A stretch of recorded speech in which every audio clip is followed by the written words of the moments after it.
LPG સિલિન્ડરના ભાવે ગૃહિણીઓની ચિંતા કેમ વધારી દીધી છે? શું ભારત એનર્જી સંકટ તરફ વધી રહ્યું છે? શું ખરેખર દેશમાં ઈંધણની અછત સર્જાય છે? જાણો સરકાર અને આઈઓસીએલે આ ગભરાટ વચ્ચે શું સ્પષ્ટતા કરી છે. જાણો આજે 7 માર્ચથી એલપીજી સિલિન્ડરના ભાવમાં કેટલો વધારો થયો છે.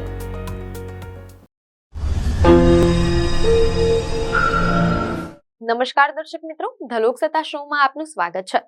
એલપીજી સિલિન્ડરના ભાવે ગૃહિણીઓની ચિંતા કેમ વધારી દીધી છે? શું ભારત એનર્જી સંકટ તરફ વધી રહ્યું છે? શું ખરેખર દેશમાં ઈંધણની અછત સર્જાય છે? જાણો સરકાર અને આઈઓસીએલે આ ગભરાટ વચ્ચે શું મોટી સ્પષ્ટતા કરી છે. જાણો આજે 7 માર્ચથી એલપીજી સિલિન્ડરના ભાવમાં કેટલો વધારો થયો છે. પશ્ચિમ એશિયામાં ભભૂકેલી યુદ્ધની જ્વાળાઓએ અહીં ભારતમાં મોંઘવારીનો માર શરૂ કર્યો છે. એલપીજી સિલિન્ડરના વધેલા ભાવે ગૃહિણીઓની ચિંતા વધારી દીધી છે. અમેરિકા, ઇઝરાયેલ અને ઈરાન વચ્ચે વધી રહેલા સૈન્ય સંઘર્ષને કારણે વૈશ્વિક બજારમાં તેલ અને ગેસની સપ્લાય ખોરવાઈ હોવાનું જાણવા મળેલ છે. આજે 7 માર્ચ 2026થી આખા દેશમાં એલપીજી ગેસ સિલિન્ડરના ભાવમાં મોટો વધારો ઝીંકી દેવામાં આવ્યો છે. મીડિયા અહેવાલો અનુસાર ઘરેલું ગેસ સિલિન્ડરના ભાવમાં 60 રૂપિયાનો વધારો થયો છે, જ્યારે કોમર્શિયલ સિલિન્ડર વાપરતા લોકો માટે લગભગ 115 રૂપિયાનો મોટો ઝટકો લાગ્યો છે. આજે આપણે જાણીશું કે કયા શહેરમાં કેટલી કિંમત વધી છે અને સરકાર આ સંકટનો સામનો કેવી રીતે કરી રહી છે. મીડિયાના અહેવાલોમાંથી એવી પણ માહિતી મળી રહી છે કે સરકારી તેલ કંપની ઇન્ડિયન ઓઇલ કોર્પોરેશન એટલે કે આઈઓસીએલ દ્વારા જાહેર કરાયેલા આંકડા મુજબ દેશની રાજધાની દિલ્હીમાં વિના સબસિડીવાળા 14.2 કિલોના ઘરેલું સિલિન્ડરની કિંમત 853 રૂપિયાથી વધીને હવે 913 રૂપિયા થઈ ગઈ છે. આ જ રીતે દેશના અન્ય મોટા શહેરોમાં પણ ભાવ આસમાને પહોંચ્યા છે. મુંબઈમાં હવે સિલિન્ડર 912.50 રૂપિયામાં મળશે, જ્યારે કોલકાતામાં આ કિંમત 939 રૂપિયા અને ચેન્નઈમાં 928.50 રૂપિયા સુધી પહોંચી ગઈ છે. ગુજરાતની નજીક આવેલા ગાઝિયાબાદમાં પણ સિલિન્ડરના ભાવ 850.50 થી વધીને 910.50 રૂપિયા થઈ ગયા છે. મોંઘવારીનો આ ઝટકો એવા સમયે લાગ્યો છે જ્યારે સામાન્ય માણસ પહેલેથી જ આર્થિક દબાણ હેઠળ છે. માત્ર ઘરેલું રસોઈ જ નહીં, પણ હોટલ, રેસ્ટોરન્ટ અને નાના ધંધાર્થીઓ માટે પણ મુસીબત વધી છે. મીડિયા અહેવાલો અનુસાર 19 કિલોના કોમર્શિયલ એલપીજી સિલિન્ડરની કિંમતમાં 115 રૂપિયાનો વધારો થયો છે. દિલ્હીમાં હવે આ સિલિન્ડર 1768.50 ને બદલે 1883 રૂપિયામાં મળશે. કોલકાતામાં તેની કિંમત લગભગ 1990 રૂપિયા અને ચેન્નઈમાં 2043.50 રૂપિયા સુધી પહોંચી ગઈ છે. નોંધનીય છે કે આ વર્ષે કોમર્શિયલ ગેસના ભાવમાં અત્યાર સુધીમાં 300 રૂપિયાથી વધુનો વધારો થઈ ચૂક્યો છે. આ ભાવ વધારા પાછળનું મુખ્ય કારણ પશ્ચિમ એશિયામાં સર્જાયેલું યુદ્ધ છે. અમેરિકા અને ઇઝરાયેલના ઈરાન પરના હુમલા અને ઈરાન દ્વારા સ્ટ્રેટ ઓફ હોર્મુઝ પર મૂકવામાં આવેલા સંભવિત પ્રતિબંધોએ વિશ્વભરની એનર્જી માર્કેટમાં ડર પેદા કર્યો છે.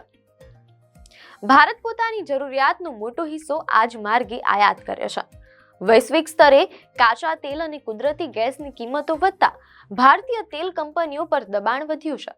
મીડિયા અહેવાલો અનુસાર આ કપરા સમયમાં રાહતના સમાચાર એ છે કે વડાપ્રધાન ઉજ્જવલા યોજના હેઠળ મળતી સબસિડી ચાલુ રહેશે. આ યોજનાના લગભગ 10 કરોડથી વધુ લાભાર્થીઓને 14.2 કિલોના સિલિન્ડર પર 300 રૂપિયાની સબસિડી મળતી રહેશે.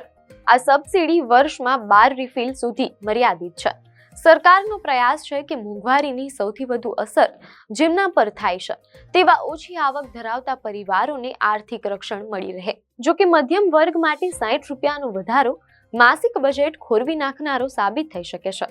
અમેરિકા, ઇઝરાયેલના ઈરાન પરના હુમલા અને સ્ટ્રેટ ઓફ હોર્મુઝ પરના સંભવિત પ્રતિબંધોને કારણે ભારતની સપ્લાય ચેઇન સામે સવાલો ઊભા થયા છે. પરંતુ કેન્દ્ર સરકારે કોઈ પણ પ્રકારની અછતનો સ્પષ્ટ ઇનકાર કર્યો છે. મીડિયા અહેવાલો અનુસાર ભાવ વધારા વચ્ચે કેન્દ્ર સરકાર સતત આશ્વાસન આપી રહી છે કે દેશમાં ઈંધણની કોઈ અછત નથી. કેન્દ્રીય પેટ્રોલિયમ મંત્રી હરદીપસિંહ પુરીએ સ્પષ્ટ કર્યું છે કે ભારત સરકારની પ્રાથમિકતા નાગરિકોને પરવડે તેવું અને ટકાઉ ઈંધણ પૂરું પાડવાની છે. તેમણે જણાવ્યું કે ભારત પાસે પૂરતો સ્ટોક છે અને એનર્જી સપ્લાયમાં કોઈ કાપ મૂકવામાં આવ્યો નથી. સરકારના મતે ગભરાવાની જરૂર નથી, કારણ કે સપ્લાય નેટવર્ક સામાન્ય રીતે કામ કરી રહ્યું છે. ગેસ અને તેલના ભાવ વધતા જ સોશિયલ મીડિયા પર પેટ્રોલ ડીઝલની અછતને લઈને અનેક અફવાઓ ફેલાઈ રહી છે. મીડિયા અહેવાલો અનુસાર ઇન્ડિયન ઓઇલ કોર્પોરેશન IOCL આ બાબતે કડક સ્પષ્ટતા કરી છે. કંપનીએ જણાવ્યું છે કે દેશમાં ઇંધણનો પૂરતો ભંડાર ઉપલબ્ધ છે અને વિતરણ નેટવર્ક સંપૂર્ણપણે સુરક્ષિત છે. લોકોએ પેટ્રોલ પંપ પર ખોટી ભીડ ન કરવા અને અફવાઓ પર ધ્યાન ન આપવા અપીલ કરી છે. મોંઘવારી ચોક્કસ વધી છે, પણ અછત જેવી કોઈ સ્થિતિ અત્યારે ભારતમાં નથી. છેલ્લે જો આપણે આ સમગ્ર સ્થિતિનું વિશ્લેષણ કરીએ તો સ્પષ્ટ થાય છે કે આંતરરાષ્ટ્રીય રાજનીતિની કિંમત સામાન્ય ભારતીય નાગરિકે ચૂકવવી પડી રહી છે. છેલ્લે એપ્રિલ 2025માં ગેસના ભાવ 50 રૂપિયા વધ્યા હતા અને હવે લગભગ 1 વર્ષ પછી ફરી 60 રૂપિયાનો વધારો થયો છે તેમ અહેવાલોમાં જાણવા મળેલ છે. યુદ્ધ ક્યારે શાંત થશે તે હજુ નક્કી નથી, પણ તેની આર્થિક અસરો દેખાવા લાગી છે. હવે જોવાનું એ રહેશે કે ભારત સરકાર આગામી દિવસોમાં મોંઘવારીને કાબૂમાં લેવા માટે શું